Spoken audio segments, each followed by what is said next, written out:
جو لوگ کافر ہوئے اور کافر ہی مرے، ایسوں پر اللہ کی اور فرشتوں کی اور انسانوں کی سب کی لعنت، وہ ہمیشہ اسی لعنت میں گرفتار رہیں گے۔ ان سے نہ تو عذاب ہلکا ہی کیا جائے گا اور نہ انہیں کچھ مہلت ملے گی۔ اور لوگوں، تمہارا معبود ایک ہی معبود ہے،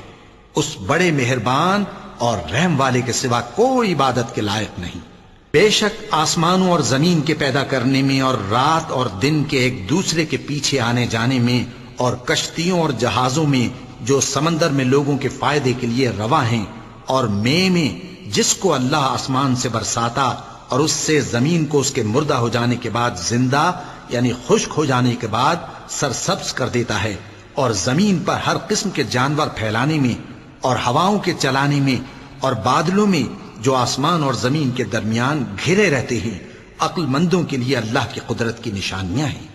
اور بعض لوگ ایسے ہیں جو غیر اللہ کو اللہ کا شریک بناتے اور ان سے اللہ کی سی محبت کرتے ہیں، لیکن جو ایمان والے ہیں وہ تو اللہ ہی کے سب سے زیادہ دوست دار ہیں۔